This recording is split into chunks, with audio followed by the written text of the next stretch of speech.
They locked her out of the war room. One Pentagon call opened every door, instantly.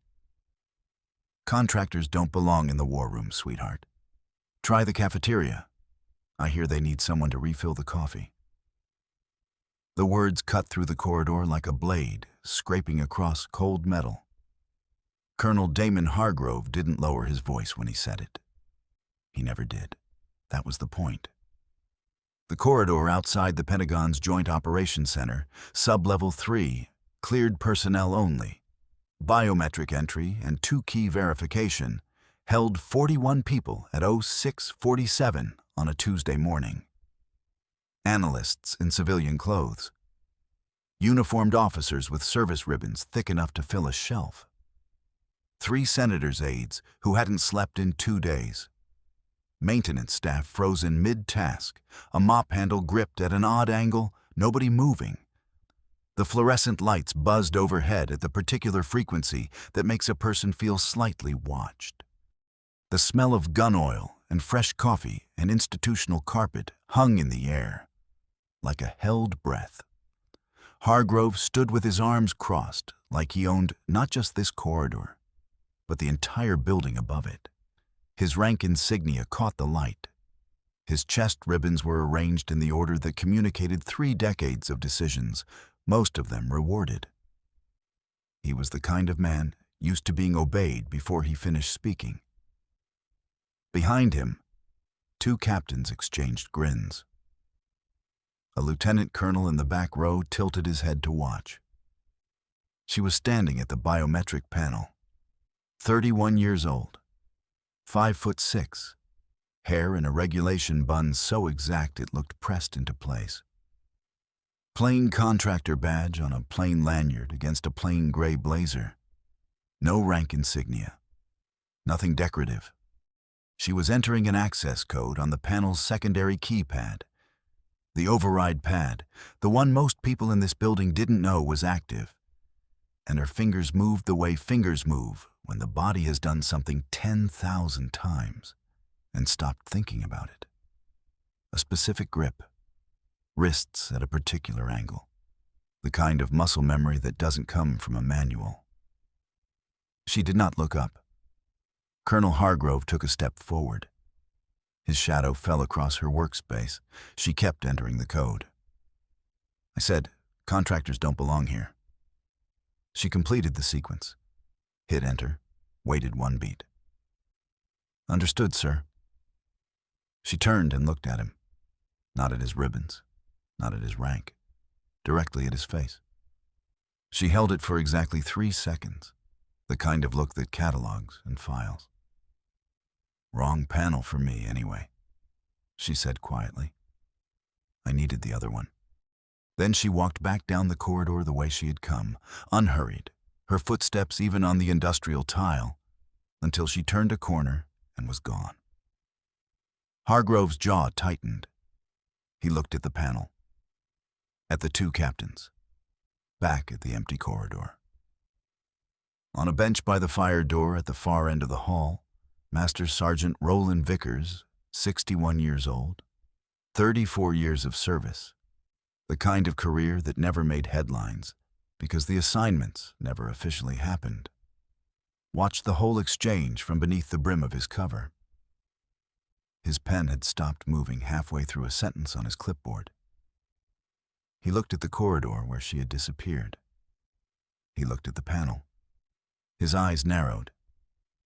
He did not speak. By Euro 7:15, the story had already reached the mess hall on level 2.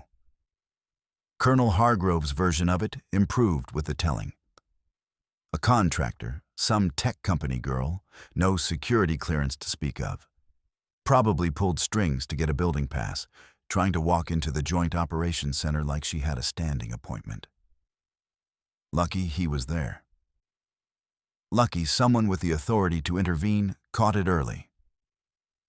The JOC wasn't a tourist attraction. It wasn't a place for civilians who thought their visitor badge gave them an all-access pass to the United States military's most sensitive operational nerve center. The laughter in the mess hall was the kind that invites everyone else to join in. She sat alone at a corner table near the east window with a tray of food that tasted like institutional efficiency and ate it methodically. Around her, conversations moved. Supply chain logistics, a personnel rotation in Ramstein, the ongoing investigation into the base commander at Fort Bragg, who was currently the subject of 3 separate IG inquiries. She ate. She listened.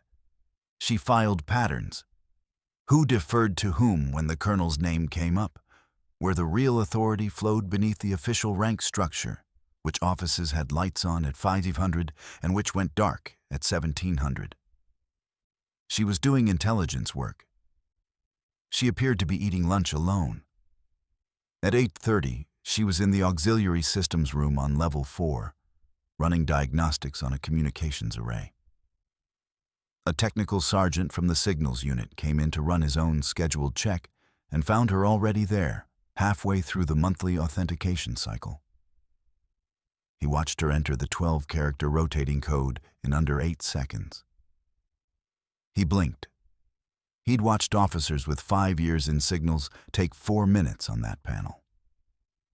He left without saying anything and stood in the hallway for a moment, trying to remember if he'd seen her in a signals refresher at any point in the last year.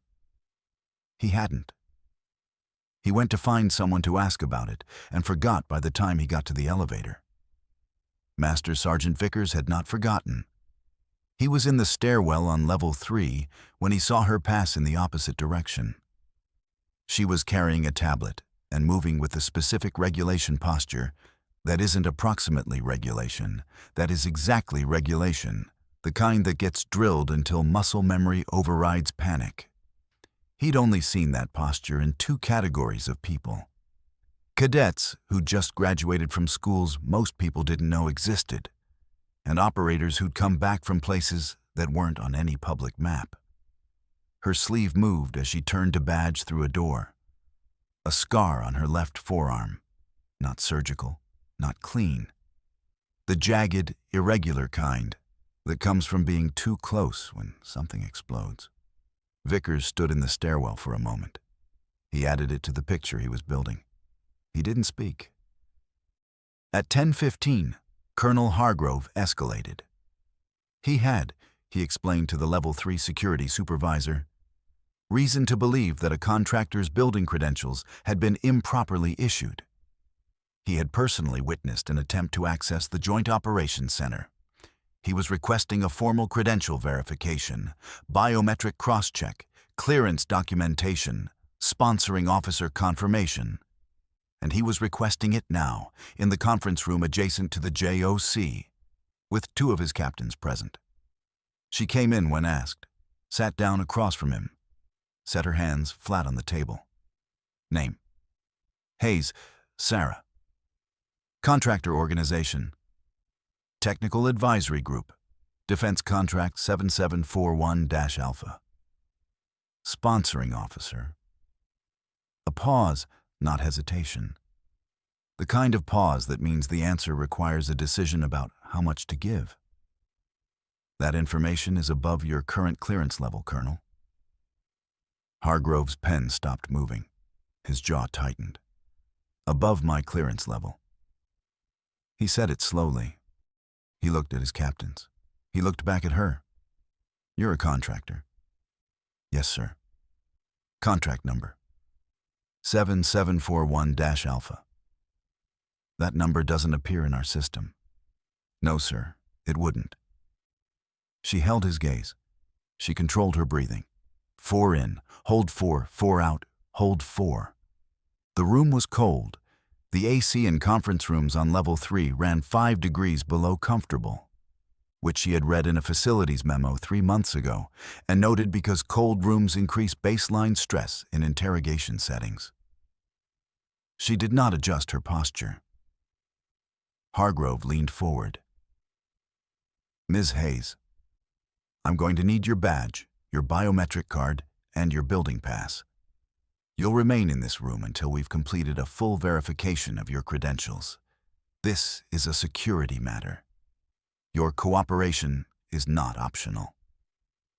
Understood, sir. She handed him the badge, the biometric card, the building pass. She did not give him her watch. Nobody asked for it. By 1200, she had been moved to a holding room on level 2.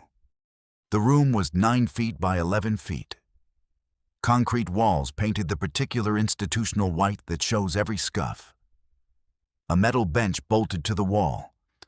A window near the ceiling, 12 inches high, reinforced glass, showing only the pale gray of a November sky.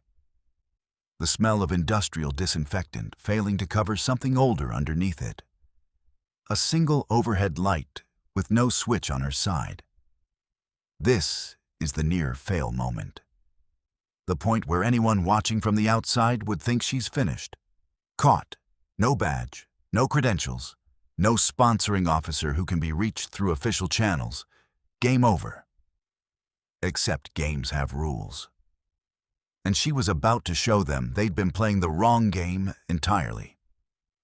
She sat on the metal bench. She controlled her breathing. 4 in, hold 4, 4 out, hold 4. She looked at her watch. In 19 minutes, her check-in protocol, the one she was supposed to complete at the biometric panel at 0647, the one Hargrove had interrupted, would register as a missed communication with the secure monitoring relay at Fort Meade. In 47 minutes, the missed check-in flag would automatically elevate to Priority 1 status, which would trigger a verification request to the Deputy Director of the Defense Intelligence Agency's Special Activities Division. In approximately 2 hours and 11 minutes, Colonel Damon Hargrove was going to learn the difference between performing authority and holding it. She had planned this 3 months ago. She had worn the watch every day since. She sat in the holding room on the metal bench in the cold, and she waited, and she thought about a photograph she'd been carrying for 7 years. A personnel file photo of a man whose name appeared in the classified casualty reports from the 2017 Kandahar incident, whose signature appeared on the logistics authorization that had redirected supply lines 48 hours before 3 special operations units walked into an ambush, whose Pentagon badge, she had confirmed 6 weeks ago, was still active, whose office was on level 3, the same level as the Joint Operations Center, the same level where Colonel Damon Hargrove had stood with his chest ribbons in the fluorescent light and told her the cafeteria was that way. She looked at the gray sky through the 12-inch window. She controlled her breathing. She waited.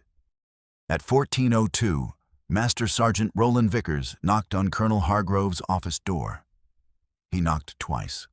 1, 2. Regulation knock. Hargrove called him in and looked up from a credential verification report that still hadn't produced anything actionable. Vickers stood in the doorway. "Sir, the contractor you're holding downstairs." "What about her?" "I'd be very careful about this one." Hargrove set down his pen. He looked at the Master Sergeant. Vickers had been in this building for 11 years. Before this building, he'd been in places that weren't on any public map. He was the kind of man who chose his words the way a surgeon chooses instruments, not often, and never carelessly. "Careful," Hargrove repeated. "Yes, sir." "She's a contractor who tried to access a restricted area without proper documentation." "Yes, sir." Vickers looked at him. "I'd still be very careful." He left. Hargrove looked at the door for a moment, then he picked his pen back up. At 14:31, the corridor outside the Level 3 Joint Operations Center changed. Not gradually. All at once. 4 figures came out of the elevator in service dress, the formal kind, medals and all. The kind you wear when you are officially representing the United States military in a context where representation matters. One wore 4 stars. One wore 3. Behind them, 2 individuals in dark suits, with the kind of posture that comes from a specific federal training program and the kind of earpieces that meant someone was talking to them right now. Not a social visit. not a scheduled inspection, the kind of purposeful arrival that means a protocol was triggered and escalated to a level nobody in this building had anticipated. They did not stop at the front desk. They did not check in. They moved down the corridor with the particular speed of people who know exactly where they are going because they built the system that brought them here. General Claire Hutchins, 4 stars, Joint Chiefs, the kind of career that had involved decisions that shaped geography, walked past Hargrove's office without slowing. His assistant stuck her head in the door.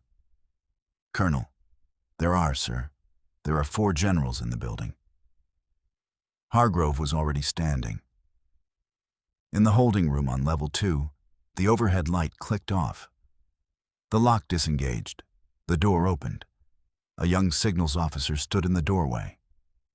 He looked at her the way a person looks at something they can't quite fit into the category they've been given.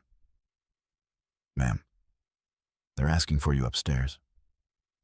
She stood, smoothed her blazer, controlled her breathing one last time. 4 in, hold 4, 4 out, hold 4. "I know," she said. She walked out ahead of him. The corridor on level 3 was full. Word had moved the way word moves in closed buildings, faster than it should, reaching people it shouldn't have reached yet.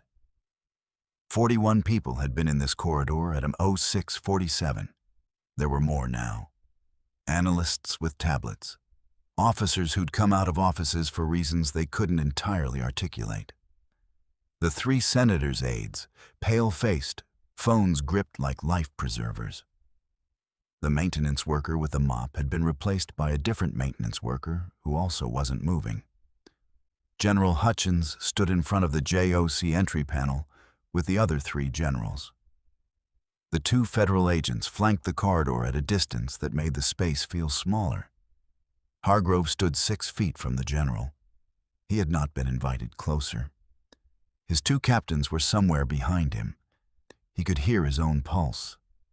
Sarah Hayes walked down the corridor from the elevator. She walked with a posture that isn't approximately regulation. Exactly regulation. The way it looks when it's been through fire and come out the other side still intact. General Hutchins watched her approach. The federal agent on the left said something quietly into his earpiece. Hayes stopped in front of the general. She did not salute. That question of rank was about to be answered differently. She stood at a kind of attention that wasn't quite standard, not aggressive, just precise. "Commander Hayes?" General Hutchins said. Not loudly. The corridor was quiet enough that she didn't need to be.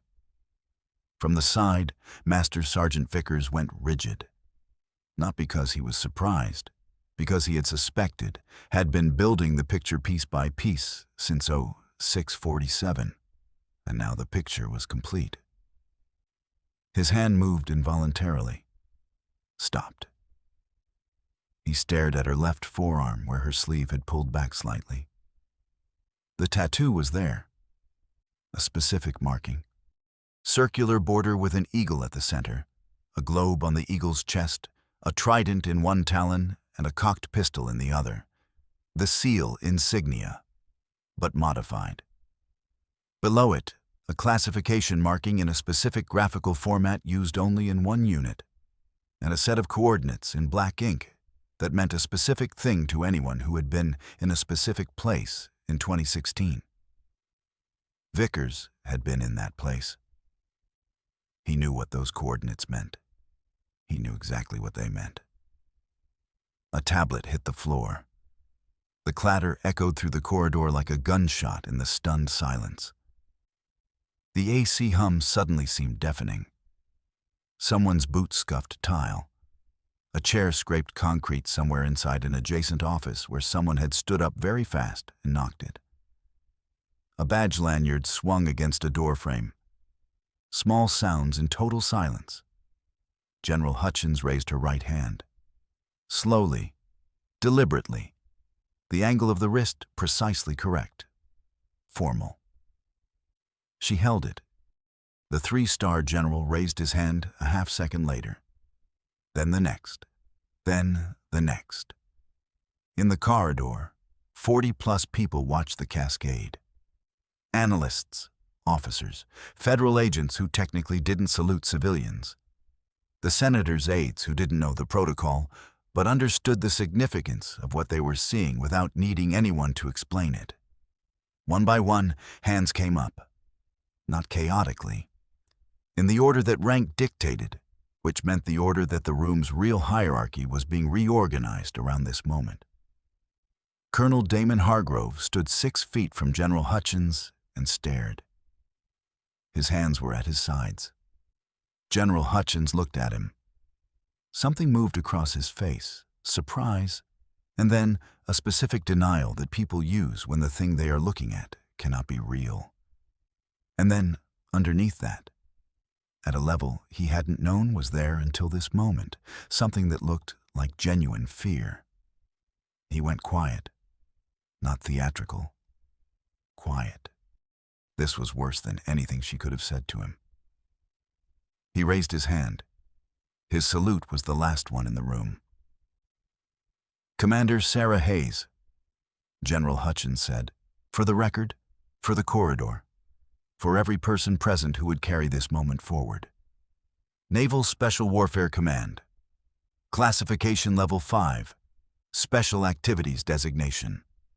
Currently assigned to Pentagon Joint Operations Center Access Verification under Operation Clear Gate. An active counterintelligence investigation into internal personnel with elevated access and documented connections to the 2017 Kandahar casualties." She paused. "Every person in this corridor, including myself, answers to her authority for the duration of this operation." The corridor was completely silent. Vickers looked at her across the assembled room. She caught his eye. Something passed between them, not a smile, not a nod. Just recognition. The kind that exists between people who have been in the same fire even if they've never met. He raised his hand. His salute was not commanded. It was chosen. She held it for a moment. Then she looked at Colonel Hargrove. "The war room," she said. "I'll need access now." The biometric panel opened. At 1623, a Federal Bureau of Investigation field team, 4 agents, formal arrest credentials, a sealed warrant, moved quietly through the Level 3 corridor. They did not make a scene. They carried the warrant into an office whose occupant had not yet been publicly identified in this account, but whose name had appeared on her list for 7 years, and whose office overlooked the JOC from 40 feet away. Formal charges, official procedures, the kind of justice that doesn't need an audience. Colonel Hargrove was escorted to a conference room on Level 1 by 2 Pentagon Inspector General representatives. Not under arrest, not yet. But the investigation into his conduct, specifically, the deliberate obstruction of a classified federal operation, had already generated 11 pages of documentation by the time the escort reached the elevator. He said nothing. He had nothing left to say. By 1900, the Pentagon's primary Joint Operations Center was running at full capacity under new authorization parameters. A tech analyst, finishing his shift, noticed that the classified access logs from the previous 12 hours, the ones that would have shown the attempts on the secondary panel at 0647, the ones that documented the full credential chain for Operation Clear Gate, were already archived to a server whose access level matched only a handful of people in the building. She was one of them. He turned off his terminal and went home. Sarah Hayes sat alone in a small office on Level 3 that had been allocated to her operation. The window faced west. The November sky over Washington had settled into a deep gray blue, the last light burning at the horizon in thin lines of orange and purple. Her watch read 1847.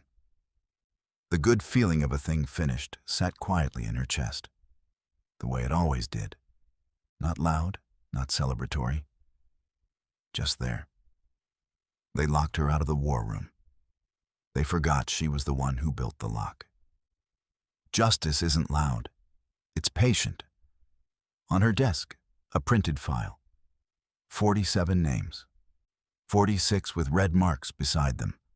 Cases documented, evidence secured, charges pending, investigations complete. 7 years of work. 7 years since Kandahar. 7 years since 12 operators walked into a kill zone that someone in Washington had built for them. And the only thing that came home was the paperwork that closed their cases and the memo that said it was classified. The 47th name had no red mark. She looked at it. 3 words. A name she'd tracked to 3 continents in the last 2 years. A name that appeared on a satellite image taken 11 months ago, a rooftop in Damascus. Not Syria, a different city. The coordinates on the photo matching a location that wasn't on any current watch list. A figure that might have been him. A figure that was gone by the time the image was confirmed. Someone was still out there. The mission never ended. She closed the file. She looked at the window. She put on her jacket. Tomorrow brought new ghosts to hunt. Every soldier carries a story that few ever hear. Listen with your heart. Thank you for staying and watching. Subscribe to MVP Stories for more.